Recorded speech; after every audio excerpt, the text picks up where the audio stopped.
Hi guys, Lana here. Today we're going to be talking about decision making, and today I have with me Mike. Mike Lewis from the West Midlands Combined Authority. So Mike, what is being a decision maker to you? So to me, decision making and decision makers, it's about being in a position to impact people's lives. You can do that in many kind of different ways. Day to day, people make decisions, right? But in terms of organisations, to me, that's about whether it's producing the intelligence, the information that someone needs to make a decision, or whether you think about it from a resource perspective. So easiest way to think about it is money. If you're an organisation that delivers a service and you've got money, you then have to make decisions about how you deliver what you need to deliver. So to summarise, really, decision making is about kind of having the intel you need, the intelligence you need to kind of inform your choices. And then it's about the resources that you have to deliver on those choices. So resources, the easiest way to think about it is that the money. Do you think that there's like small decision makers and big decision makers? Yeah, I think everyone in life to me is a decision maker. I don't think it's necessarily about your job title or where you are in life. I think everyone in society is a decision maker and should actually see themselves as decision makers. When you say should see themselves as a decision maker, do you want to expand on that a little bit? Yeah, I think sometimes, within our society, we kind of have, whether it's reverence or respect for structures, respect for people because of job titles, because of what we think they do. But I think in every aspect of life, you can have an influence, an impact on the decisions that are made around you. So taking the political system, as an example, we are voters. We help to inform the overall decision that's made in the kind of electoral system about who's elected and who delivers for us. But I suppose that's a really minute thing, but people don't really view themselves as decision makers in those kind of contexts. But I think more and more people should. People have the power, really. Yeah, I really think so too.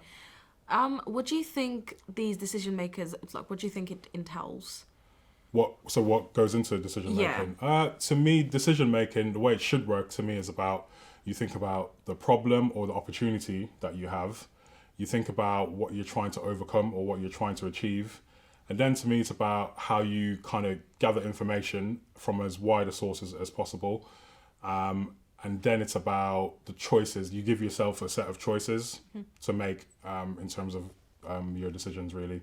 So really, it's about just having that information at your in front of you, to then be able to think about what you're trying to achieve, whether it's a problem, whether it's an opportunity, to bring people in, and then to again, this is a very structured way of looking at it. Then having a set of choices that you choose from, and then you kind of weigh it up based on you might choose more than one thing. You might choose one thing now, choose one thing later down the line, but it's about having a set of options, I think, and then thinking about the impact of those actions. It sounds like you've got a lot of experience. Are you a decision maker, Mike? In some aspect, like I said, I think everyone's a decision maker. I'm a decision maker. To a certain extent. In work life, I work in an intelligence team at the Combined Authority. So there's lots of information that I produce that kind of help to inform decisions about the things that we deliver on. There's some kind of budgetary money responsibilities as well that I have a little bit, but so there's for me there's kind of two aspects to that. There's the intelligence part, so bringing together information to recommend what we do, and there's also about how we use the resources we have to deliver on what we want to do. Does that all make sense? I feel like I'm talking. No. It definitely makes sense. Okay. I was about to say, how old are you now, if you don't mind me asking? I am 35 years old. Okay, 35 years old. Yeah. The youth version of yourself, Yeah. if the youth version of yourself were to know that you'd be a decision maker at the age of 35, how do you think that youth version of yourself would feel? To be fair, as a kid, I probably didn't think as much as I needed to. So I don't know. If you told me at 17 I'd be a decision maker, I'd probably go, oh, okay. It's one of those things. But in reality, though, it might be that I might not have thought I would have been in this position. Sort of, basing it on being young and my experiences to date. Because as you might know, when you're younger, a lot of the times it feels like a battle to kind of get your voice heard, get your opinions heard, and all that type of stuff. So as a younger version of me, I might have thought, I don't know, it's probably going to be an uphill battle to become someone that people listen to, I would say. So if you were to tell that younger version of yourself that you actually do have a voice and you can actually get into decision making, Yeah. How do you think that younger version of yourself would feel? I think the younger version of me would be really happy, because I think the probably biggest strength I had as a kid really was valuing people and valuing myself and valuing different perspectives. I'm really big on like different people coming together to overcome things or to push things forward. And the younger me would have been really, really kind of, happy to be told that, yeah, one day you might be in a position to have some of your wacky ideas heard to inform decisions, I would say. So do you think younger people should have a place in decision making? Absolutely, especially today with the things that are going on in society, young people should have an active voice and really, really be proactive about wanting to be decision makers. Now, I know there might be barriers in terms of how people think they can affect that, or even barriers about how you understand how to become a decision maker. Yeah. But overall, I would say, yeah, young people particularly should be trying to become decision makers, I think, in society. You think about issues we've got around kind of crime and policing, thinking about issues around the climate, thinking about like even the financial situation that we're in now as a country. That's happening now. You're living through it now, but then when you grow up to be older, you're still going to be dealing with some of the issues there. So for instance, I left university in 2008 when there was a big, massive recession, and my generation had to kind of deal with that recession as a young 21, 22-year-old. Yeah. Some young people now are probably going through the same thing. You've had COVID. Now you have the situation where the economy is really, really difficult. Difficult choices around jobs and what to do, like studying, what to do. Do you study? Do you go get a job? So when you view it in all that context, I think young people definitely should be involved in decision making. And also it's about having different perspectives. So someone like me, yeah, I might think I'm relatively young, but at 35, my thinking is probably different to someone like you and someone even younger. So I think it's important to kind of bring different minds together. So definitely there's a role for young people. How do you think these young people can get involved? It's about, I think the first thing actually is knowing what you're passionate about, right?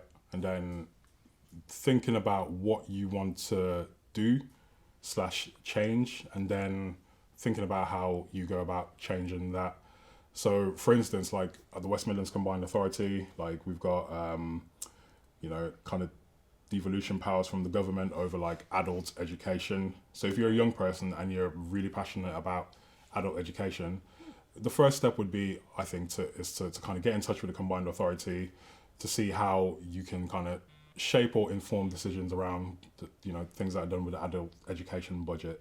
Now with the adult education budget, there isn't specifically like a kind of forum for you to impact those decisions. But I think if you have an interest, if you're motivated, potentially you can raise queries, you can get in touch with people who are kind of policy leads for that budget to have discussions and raise any kind of issues you have.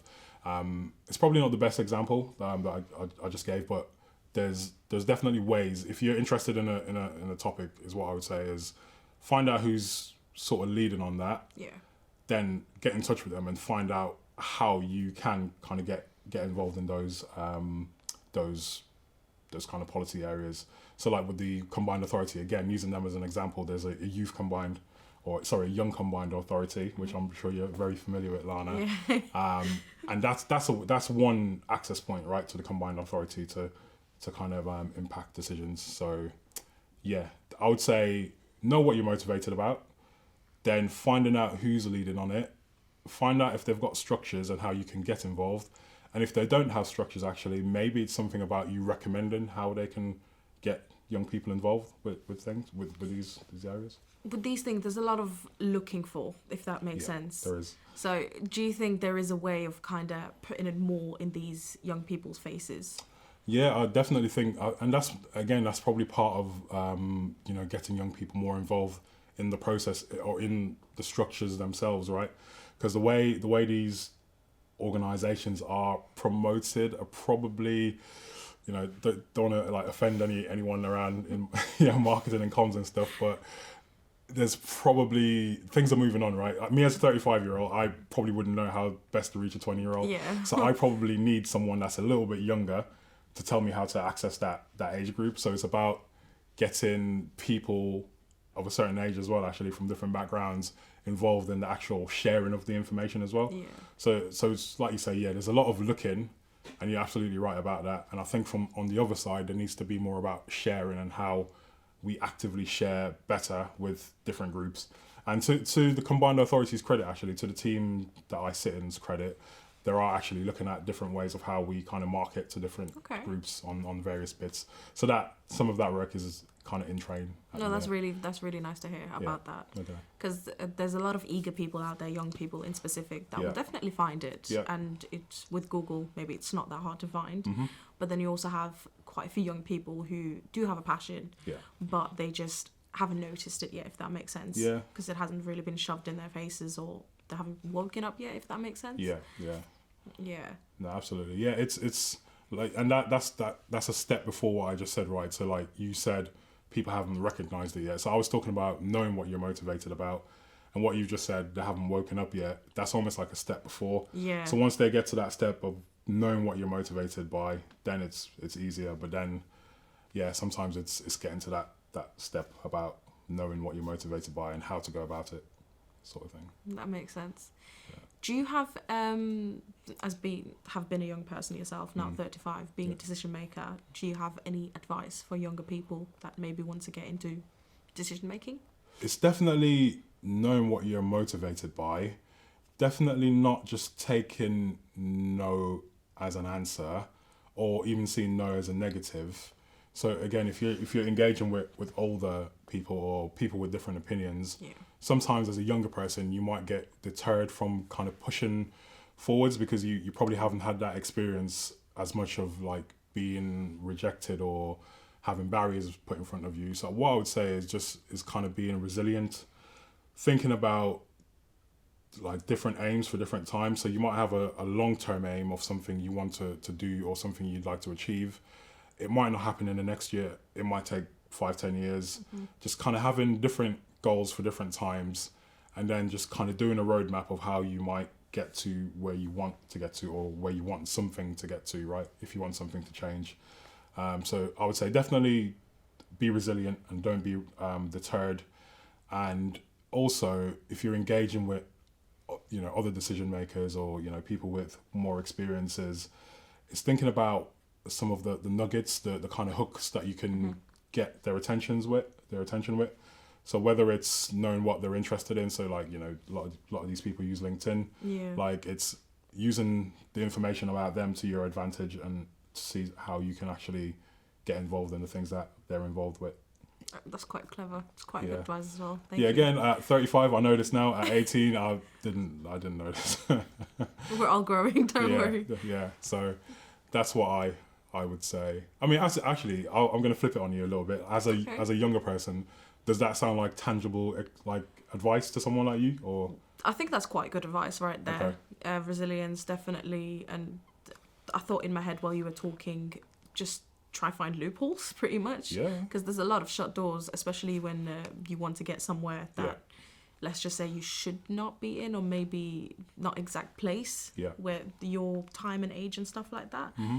But keep finding loopholes. That's what I'm doing at my young age. Put it that way. That's good. And the thing I would say as well is, again, don't be deterred and don't be offended as well by potential barriers. And by that I mean by older people like me, or people that are older than me, right? Because your generation, you have access to so much more in terms of like technology, information. So actually, sometimes when you come to people with ideas and thoughts, they might think, why is this 20-year-old telling me this when I've been in this position for 20 odd years? But the world keeps changing. The world keeps changing. The way it should work and the way it does work is, you at 20, you're in a more advanced 20-year-old than I was at 20, right? Because the systems keep updating. Definitely. I'm not saying we're robots, but viewing us as like robots, at 20, you know a lot more than I did at 20. You've got access to the information. You're able to kind of articulate issues more because you just know more. But to some people that are older, they might view that almost as a threat, and they're not used to like younger people having those ideas and those thoughts come into them in that way. So again, it's just knowing that you might face some of that, to be fair. Because even me as a 35-year-old, I'm not facing that as much now, but I can remember like even 10 years ago having ideas kind of blocked and people saying, no, we don't do things like that, etc., etc. So it's just knowing that might be an issue as well. It happens a lot. It does. Yeah. Older people thinking, even like family-wise, parents-wise, it happens a lot. Yeah. But we're still growing and we're getting through it, I guess. But on the other end as well is sometimes there are people who actually want you to give your views and want you to kind of help to shape things. But they, so sometimes it's on the young person to find a way to kind of get into those structures and get in. So, and like I keep using the combined authority as an example. There's a young combined authority. There's other organizations who might want to get involved with young people, but there's no structure for them to do so. So sometimes it might be on you guys to come up with ideas and go, try and get a meeting with someone from some of these organizations to say, you guys do this. There's no ways for young people to come and be involved. Have you thought about this way of doing it? Building the future. And sometimes actually a little trick, if you can make some of this someone else's idea. So if you're trying to influence someone, if you can try and make it like what they call a joint venture. So it's not just you telling them, but if you can almost present them with the options and then say, what do you think about this? Could you see your organization doing this? And then they sort of come on track and then it's kind of both of your ideas together. Yeah. That's a good way to kind of... No, that is a good way. That's how you go through life pretty much. There you go. Yeah. All right, Mike. I really appreciate you for coming in today. Okay. And I want to thank you. Cheers. Really appreciate you for coming through. All right. Cheers. All right. Thank you guys so much. We will be with you next time. See you soon.